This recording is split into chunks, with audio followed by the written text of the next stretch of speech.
നമസ്കാരം സുഹൃത്തുക്കളെ, അല്ലെങ്കിൽ ജസ്ലിയാണ്. ഒരു ചെറിയൊരു അറിവ് പങ്കുവയ്ക്കാൻ വന്നതാണ് ഞാൻ. നമ്മുടെ ഒട്ടുമിക്ക ഒരു 90% ആൾക്കാരുടെ കയ്യിലും ഇവിടെ കാറുണ്ട്.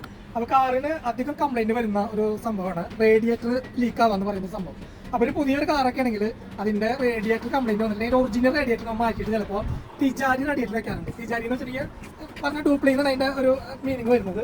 അപ്പോൾ ഡ്യൂപ്ലി വെക്കാറുണ്ട്. അപ്പോൾ അതിന് നമുക്ക് അധികം കാലം ആയുസ് കിട്ടില്ല. അത് പെട്ടെന്ന് തന്നെ വെക്കാനായി പോകും. മാക്സിമം 1-2 വർഷമൊക്കെ നിൽക്കാം. ചില കേസിൽ കുറച്ചധികം നിൽക്കാറുണ്ട്. അപ്പോൾ നമ്മളുടെ ഒറിജിനൽ റേഡിയേറ്ററിന്റെ കംപ്ലൈന്റ് എന്താണെന്ന് വെച്ചിട്ടുണ്ടെങ്കിൽ അത് റിപ്പയർ ചെയ്യാൻ പറ്റും. അധികം ആർക്കും ഇത് അറിയില്ല. ആൾക്കാരെ അങ്ങോട്ട് വലിച്ചെറിയും, തിജാരി വാങ്ങി വെക്കും. അപ്പോൾ അത് നല്ലപോലെ റിപ്പയർ ചെയ്ത് തരുന്ന ഒരു കട നമ്മൾ അല്ലെങ്കിൽ സനയിലുണ്ട്. ഞാൻ ആ കട പരിചയപ്പെടുത്താം. അതുപോലെ തന്നെ അവരെന്തൊക്കെ ചെയ്ത് തരുമെന്നുള്ളത് അവർ നേരിട്ട് ചോദിക്കാം. Okay, by.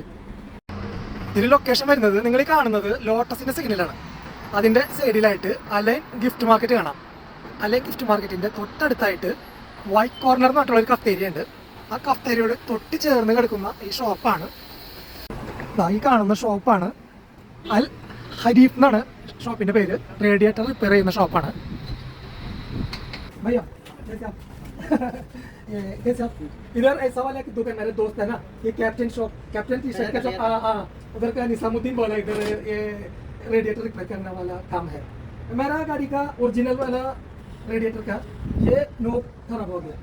फिर वो लोग बोला वो रेडिएटर बदल करो, अभी तिजारी डाल दिया मैंने.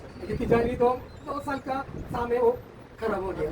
ऐसा वो एक सामान बदली कर सकते हैं ना, सब अगर कुछ छोटा मोटा लीक है तो भी बना सकते हैं. वो खराब हो गया तो बस ये पार्ट बदली कर सकते हैं. नया डाल दिया. हाँ, मेरे गाड़ी का ये बदली किया तो मुझको मेरा असली वाला बदली करने का जरूरत है. बस ये प्लास्टिक टूट जाता है इधर. मेरा हमेशा मैं कभी भी कुछ चेंज किया तो दूसरा ऑप्शन नहीं लगा मुझको. अभी मेरा असली वाला गया ना. हमें इंशाल्लाह मेरा दोस्त लोग को बताएगा आपका उधर ऐसा वाला की सिस्टम है.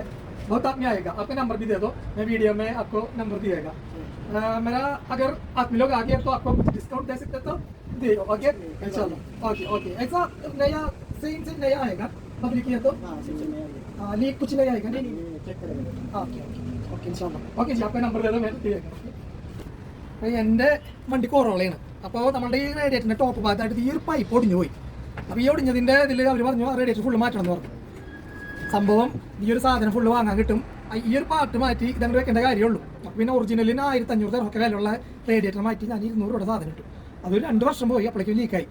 അപ്പോൾ റേഡിയേറ്റർ എന്നൊക്കെ പറഞ്ഞ സാധനം എപ്പോഴും നമ്മുടെ വണ്ടിയുടെ ആ ഒറിജിനൽ നിങ്ങൾക്ക് കീപ്പ് ചെയ്യാൻ പറ്റും. അത് കീപ്പ് ചെയ്യണം. കാരണം വെച്ചിട്ടുണ്ടെങ്കിൽ നമ്മൾ ലോങ് ട്രിപ്പൊക്കെ യാത്ര ചെയ്യുന്ന സമയത്തൊക്കെ റേഡിയേറ്റർ കംപ്ലൈൻ്റ് ആയി കഴിഞ്ഞാൽ വണ്ടി പിന്നെ ചിലപ്പോൾ എഞ്ചിൻ അടക്കം ചിലപ്പോൾ നശിച്ചു പോകും. അപ്പോൾ റേഡിയേറ്റർ പരമാവധി നിങ്ങൾ ഒറിജിനൽ നിങ്ങൾ റിപ്പയർ ചെയ്യാൻ പറ്റുമെന്നുണ്ടെങ്കിൽ ഇവിടെ വന്നു കഴിഞ്ഞിട്ടുണ്ടെങ്കിൽ അതിൻ്റെ പാർട്സുകൾ കിട്ടും. ലീക്കൊക്കെ വന്നു ആ ലീക്ക് നമുക്ക് വെൽഡ് ചെയ്ത് അടച്ചു തരും. അങ്ങനെ റിപ്പയർ ചെയ്യാൻ ശ്രമിക്കാം. ഓക്കെ, അപ്പോൾ ഇതുപോലെ പുതിയ അറിവുകളുമായി വീണ്ടും അടുത്ത വീഡിയോ കാണും വരെ അസ്സലാമു അലൈക്കും. റമദാൻ കരീം. ബൈ.